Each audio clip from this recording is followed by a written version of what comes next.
Coming up on the Threat Status Podcast, we talk to political lecturer Andrew Payne of City St. George's University of London about the U.S. presidential election, whether America faces a new slate of forever wars, and why China wasn't a bigger deal in the White House race. And then we dive into the dangerous alignment of China, Russia, Iran, North Korea, Beijing's spying efforts inside America, and what role Elon Musk might play in a Trump administration. Don't forget to go to WashingtonTimes.com and sign up for the daily Threat Status newsletter.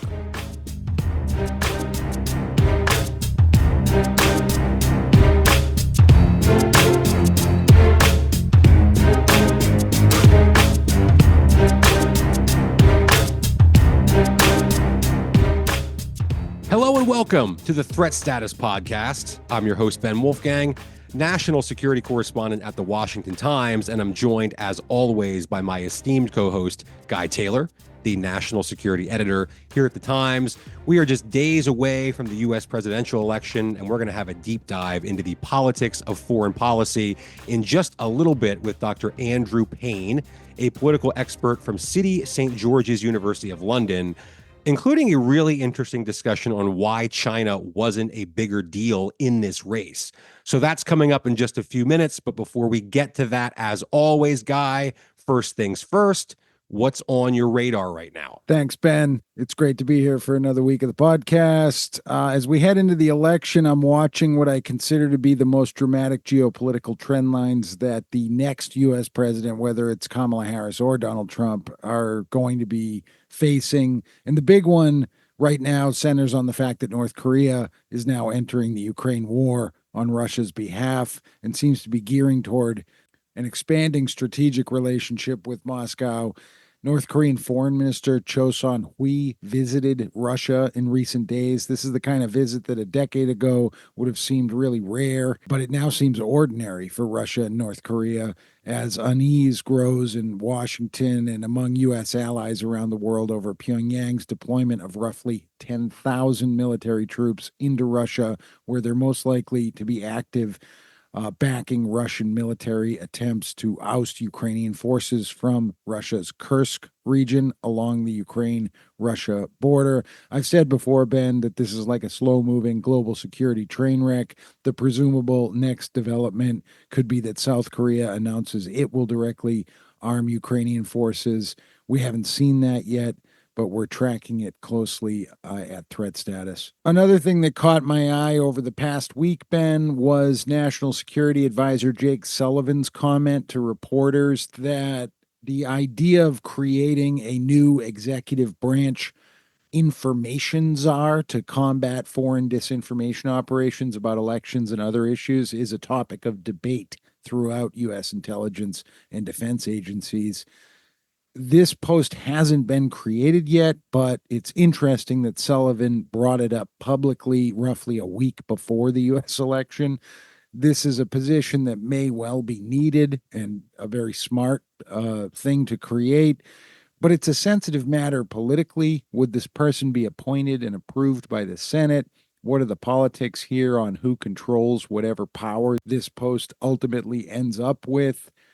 If the position is created, I wanted to flag it because I think it could become a major development for either a Harris or a Trump administration going forward. Right. So that's the first thing that jumped out to me, Guy, when I read about this is just like, I mean, if you're in a position where you're just going to have a political party, whoever is controlling the administration at a given time, appointing somebody into this position, how much trust and faith are they actually going to have from the American people at large, especially people on the other side of the aisle? Or does this just become another partisan position that's, looked at through that lens, depending on who's in power at the time? I think that this is probably why there will be arguments that if this post is created, it should be based somewhere at a U.S. intelligence agency that is not headed by a politically appointed director necessarily.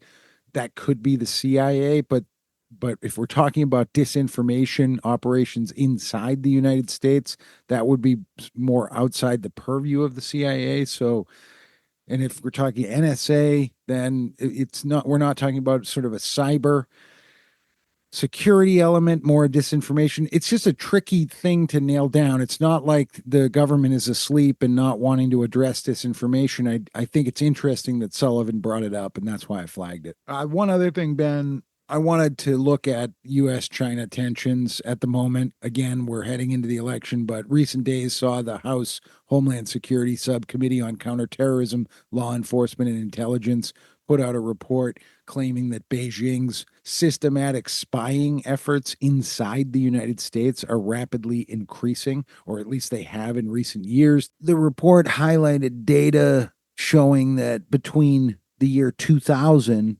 and 2023, there were 224 incidents of Chinese spying detected against the United States. On another front, meanwhile, Ben, China's Communist Party ruled government is expressing outrage over the Biden administration's finalization in recent days of a new rule prohibiting Americans from participating in transactions that could bolster Beijing's development of advanced technologies, especially ones that would beef up China's military. The Treasury Department announced the development this past week, essentially implementing an executive order that President Biden signed last year to clamp down on transactions across three sectors: semiconductors and microelectronics, quantum information technologies, and, of course, artificial intelligence. A spokesman for China's foreign ministry responded to this all this week by saying that Beijing, quote, deplores and rejects the U.S. move and will take, quote, all measures necessary to firmly defend its lawful rights and interests. One could assume that means China is openly saying it intends to do everything it can, from spying to black market acquisition, to get the advanced tech that Washington is trying to block. Guy, off the top here, I wanted to talk about Elon Musk briefly, who I know is one of our favorite people to talk about here in the show. Now, just today, Thursday, as we're recording this, a judge in Philadelphia put a hold on a case brought by the Philadelphia district attorney that sought to shut down Musk's somewhat bizarre $1 million per day voter giveaway sweepstakes. Musk wants that case tried in federal court, not state court, and the judge put the case on hold while Musk's lawyers try to get it moved to federal court. So we'll see if the federal courts end up taking the case. But this voter giveaway has been fascinating to me because Musk, a vocal supporter, of course, of Donald Trump, is giving $1 million per day to voters in key, or one voter, I should say, in a key battleground state across the country. All you have to do to enter is sign a petition saying that you support the Constitution of the United States. Is this legal? Is this just brazenly trying to buy votes, or at least influence the trajectory through, a public relations offensive of the election in battleground states like Pennsylvania, Michigan, or Georgia? I don't know.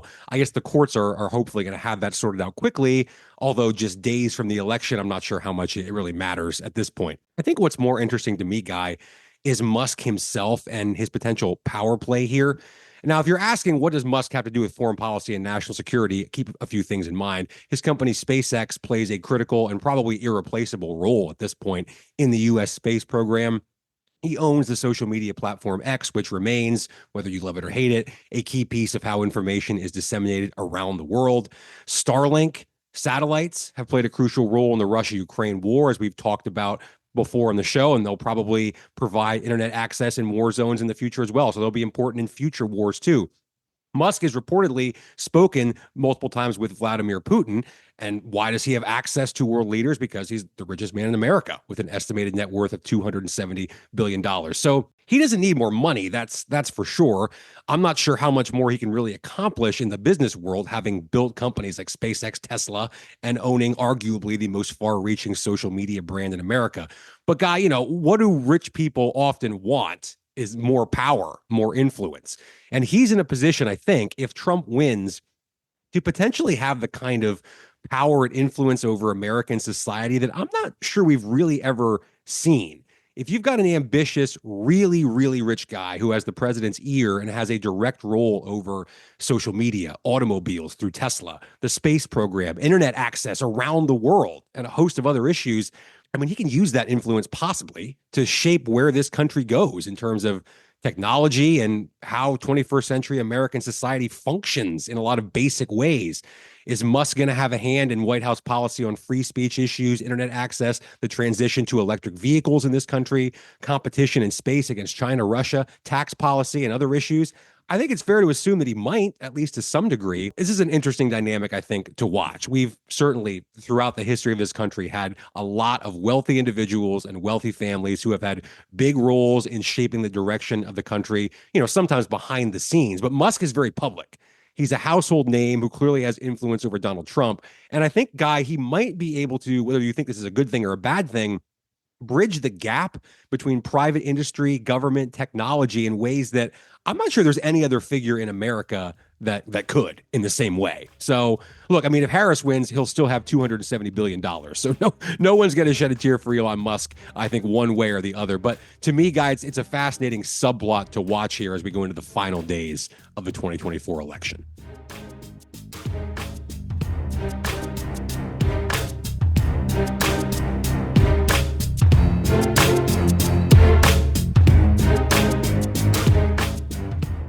And we are joined now by Dr. Andrew Payne. He is a lecturer in foreign policy and security at City St. George's, University of London, where his research examines the politics of U.S. foreign policy. Dr. Payne, thanks so much for joining the show.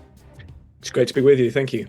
So as we record this, the U.S. presidential election is about a week away. When listeners, when you're listening to this, it'll be less than that, just a few days away. I've been watching closely to see if any major foreign policy issues, whether it's the U.S. withdrawal from Afghanistan a few years ago, U.S.-China tensions, the Russia-Ukraine war, the Israel-Hamas war, Israel-Iran tensions, and a host of other geopolitical foreign policy issues, whether any of that stuff has truly had an impact on the presidential race between Donald Trump and Kamala Harris. Polling, as we usually see, shows that voters care, mostly about the economy. Immigration's an important issue, others. But in your view, has there been an effect of foreign policy on the U.S. presidential election? Does that actually swing voters in American elections in your research and your experience? And is it doing it this time? Well, I mean, you're right, of course, that there is this phrase, elections, presidential campaigns are about the economy, stupid. And it is true. There's a kernel of truth to that dynamic whereby, foreign policy is not going to be the number one issue for Americans when they're casting their ballots. In fact, the economy polls up to 3 times higher than foreign affairs when voters are asked what's their top priority when it comes to vote choice this election. But I think actually this has been a foreign policy election this year. We've had major wars in Europe, in the Middle East. We've had intensifying geopolitical competition with China, and that's provided the backdrop for this campaign. You mentioned, events in Lebanon. That's in some way been the October surprise, right? Escalation in the Middle East has really magnified perceptions of Biden's ineffectiveness, and I think Harris has struggled to disassociate herself from that sense of weakness. Look, so if this is not the top issue, 70% of voters still say that foreign affairs is an important factor in determining their choice of candidate. Will it matter next week? I mean, there's a couple of ways you could take this. It doesn't actually take many votes in absolute terms to have a decisive impact on the election, particularly an impact, on an election like this one, which is going to be so close. Places like Michigan, where you've got Arab Americans, Lebanese Americans, significantly disillusioned with the sitting administration, 100,000 protest votes earlier this year associated with the uncommitted movement. Do they actually show up? Do they vote for someone else who isn't Kamala Harris? That state, Michigan, was won by Trump by only 11,000 votes in 2016. So these are small margins, but they could be the margins that matter. The margin of error in this election is greater than the margin of victory in all likelihood. So foreign policy in that context can matter. And the other just brief point I'll make is that even if you don't buy any of that, even if you think foreign policy is nowhere near as important as the economy, most voters, when they're taking foreign policy into account, they're not paying attention to the details of specific foreign policy positions. But what they are doing is looking to these candidates and judging whether they have the personal characteristics, the personal qualities that it takes to be an effective commander-in-chief.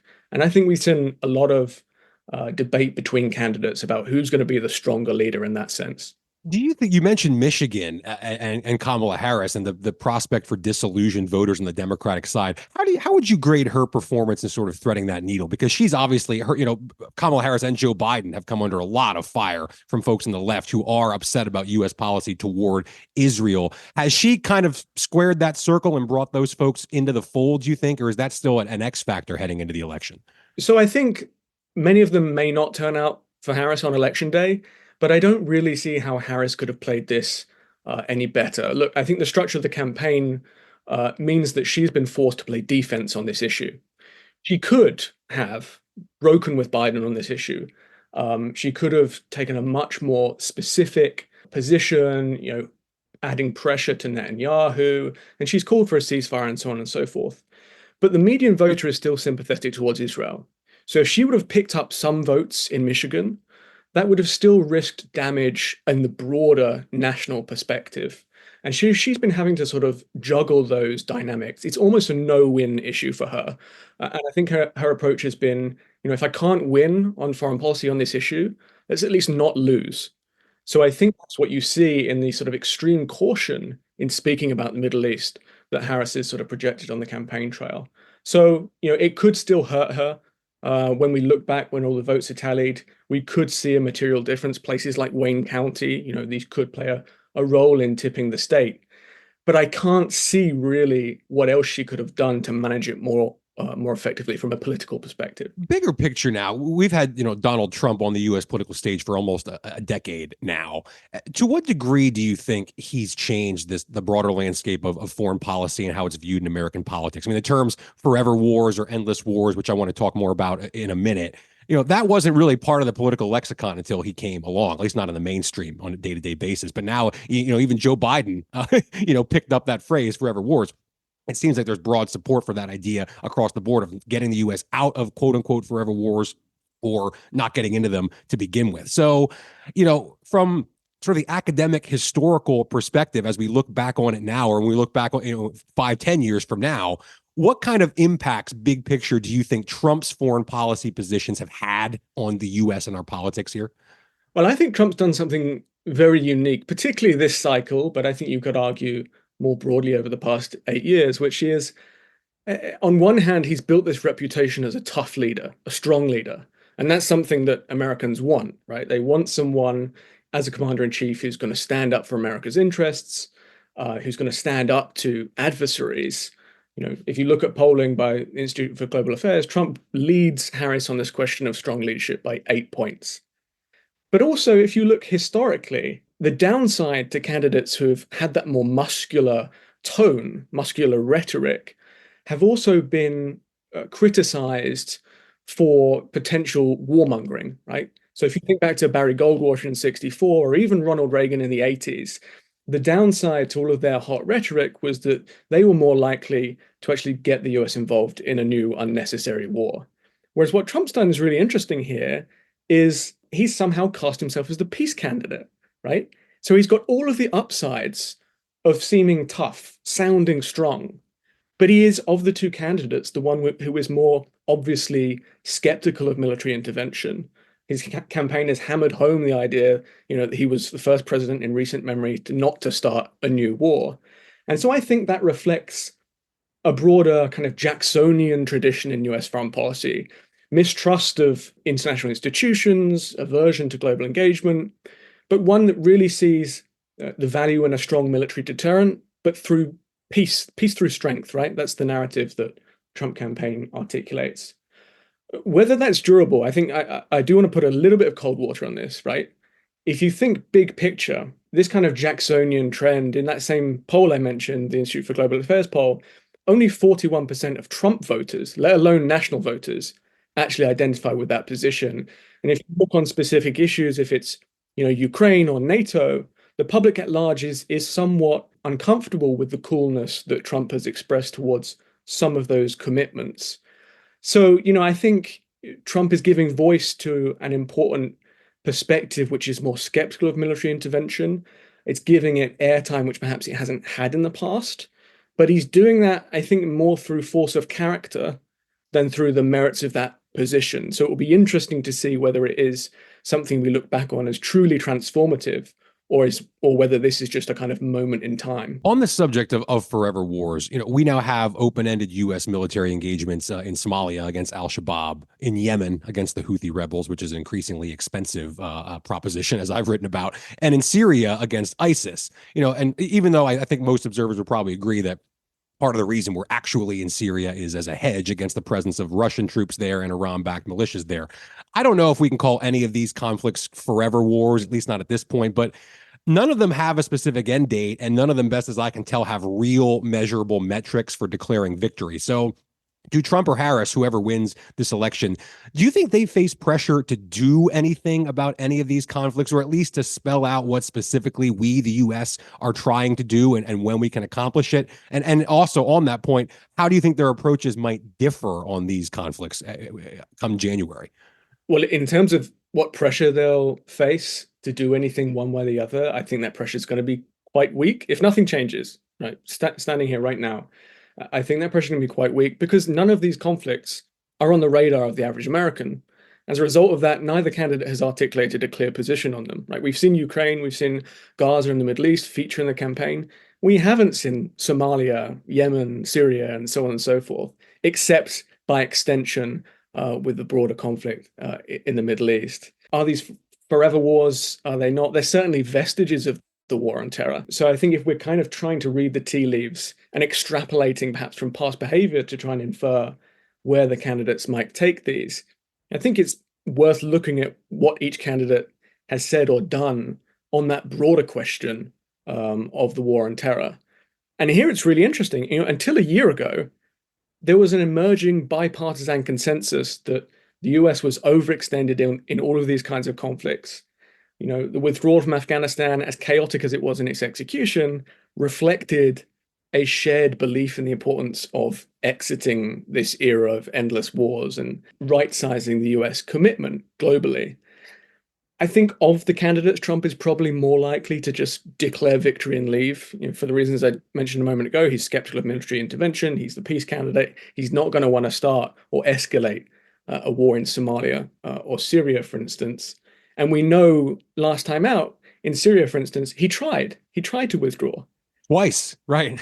Right. And he was blocked very explicitly, very openly by sort of bureaucratic resistance, fiddling the numbers to try and keep troops in place. Similar in Somalia. I mean, he pulled troops temporarily out of Somalia, but they just relocated across the border and essentially continued the same missions until Joe Biden moved them back in. So it does raise the question of, you mentioned institutional resistance, whether it's Harris or Trump, is that still going to be there? If they try to make any major changes to any of these conflicts, do the uniform brass and the Pentagon put up a bunch of roadblocks to keep that from happening?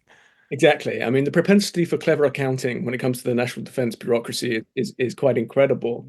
And yeah, I mean, standing up to the military, I think Trump would probably be more wise to that now. There's a lot of talk about the adults in the room and so on and so forth being removed. He would potentially come with a stronger game plan and a stronger determination to overcome that. I think on Harris's side, it's a bit more of an open question, actually.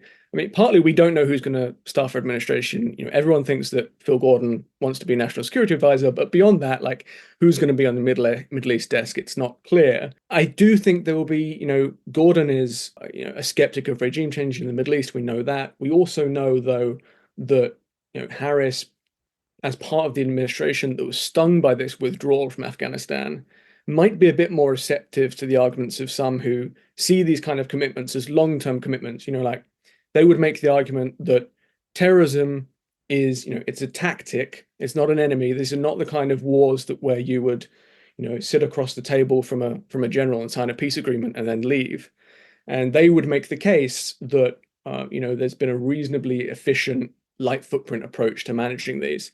So I think with Harris, there could be more receptivity to that.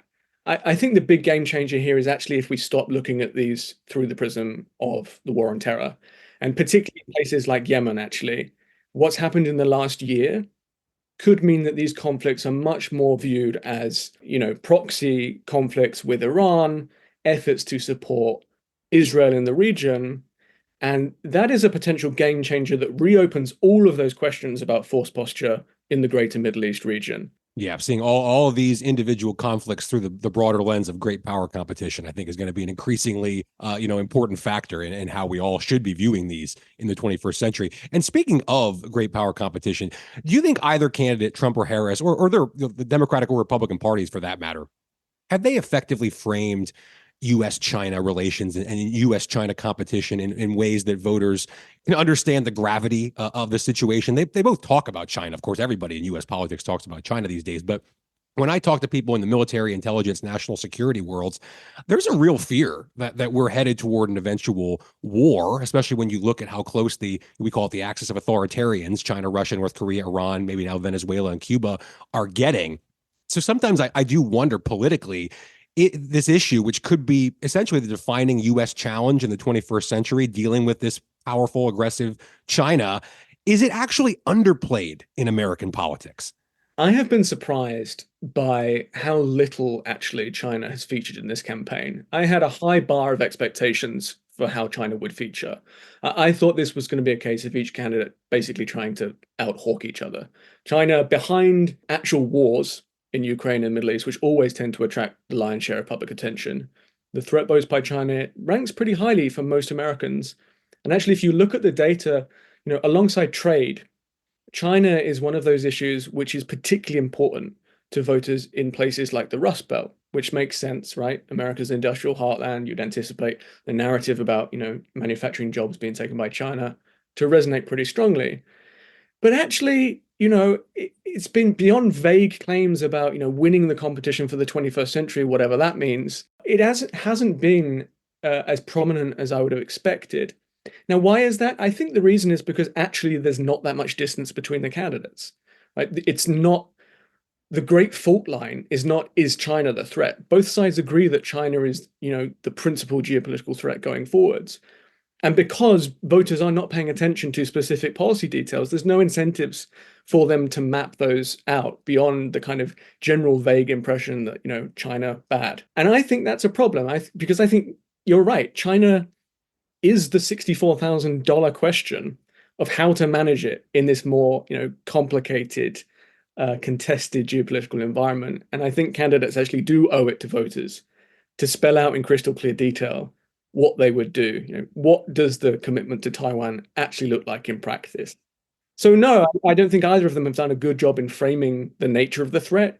They've bigged up the threat in terms of it exists, it's big, we think it's important. But in terms of, pathways for managing it, they've been relatively quiet. Do you think, and we're running short on time, but I'm just curious on that point, because this strategic ambiguity of U.S. policy, what would we do if China actually moves militarily against Taiwan?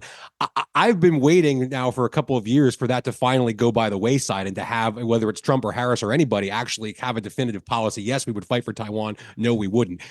Have we reached the end of strategic ambiguity as a feasible, practical, realistic U.S. policy, given all the things you just mentioned?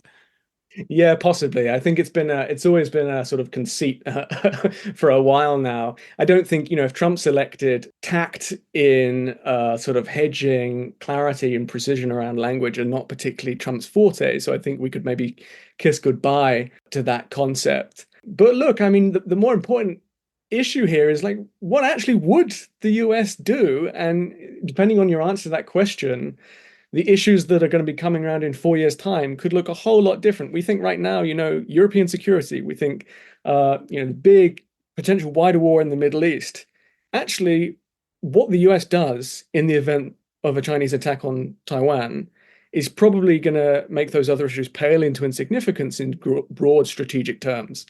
So I actually think clarity could be pretty beneficial in heading that threat off, or at least having clarity on what would happen. Dr. Andrew Payne, thank you so much for joining us here. Really appreciate it. Thank you.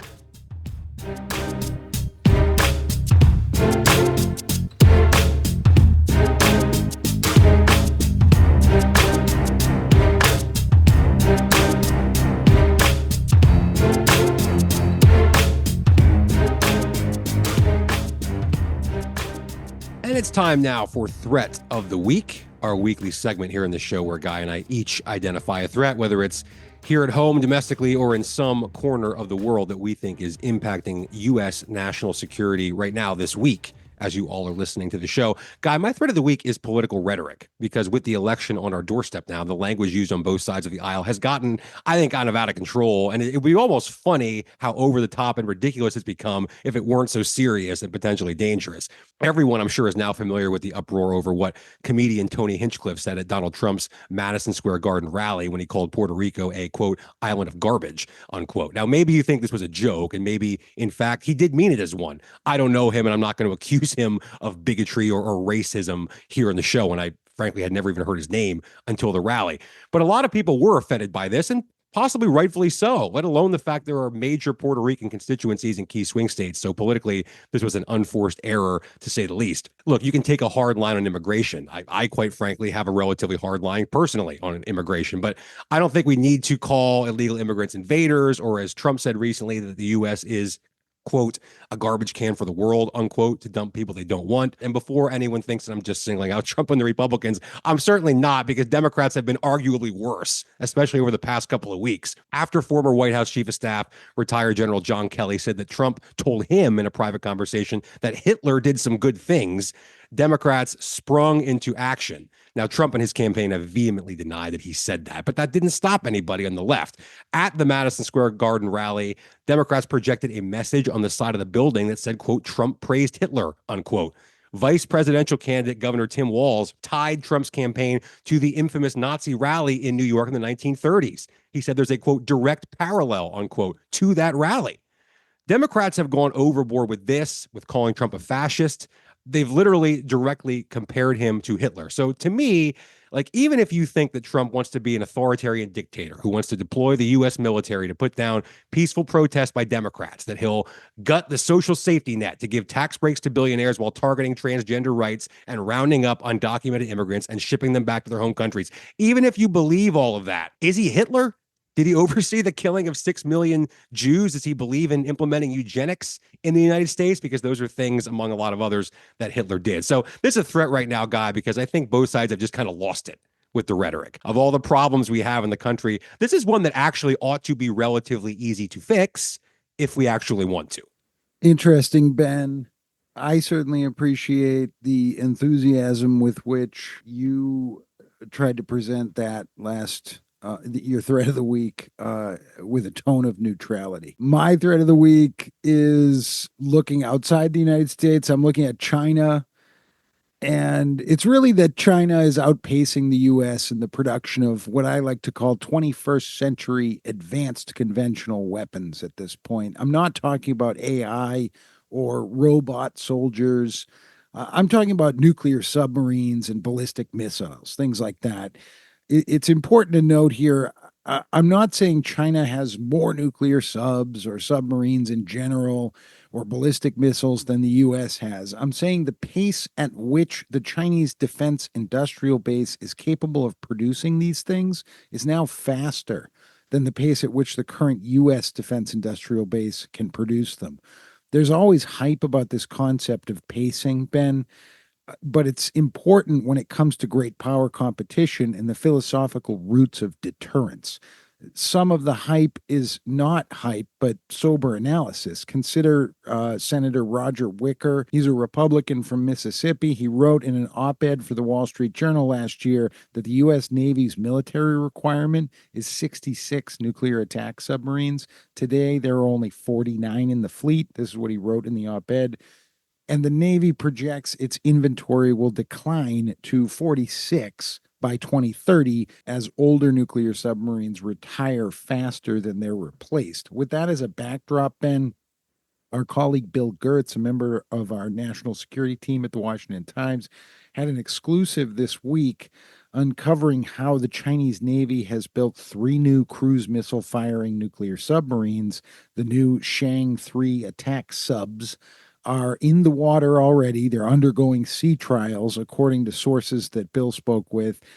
An operational deployment for them is expected within the next year or two. These will be the first cruise missile submarines in the Chinese inventory. All the while, Ben, a new report from the U.S. Defense Intelligence Agency says China is also expanding its arsenal of road mobile DF-26 intermediate range ballistic missiles, missiles that officials in Beijing have called the, quote, Guam killer, end quote, because they have the range to target American forces stationed on Guam. In a nutshell, Ben, my threat of the week is that China is outpacing the U.S. in the production of what I like to call 21st century advanced conventional weapons. It's certainly a threat, to say the least, and it's something that I think most people seem to acknowledge in the Pentagon and in the defense industrial base, and yet for a variety of reasons that perhaps we can delve into more on a future podcast, it's really hard to accelerate these things and get them to the point where they need to be. So we'll have more on that in the future,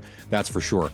Thank you very much for that, Guy. Huge thanks to Andrew Payne for joining us here in the show this week. Make sure you get out and vote next Tuesday on November 5th, and tell all your friends about the Threat Status podcast as well. And we'll be back next week.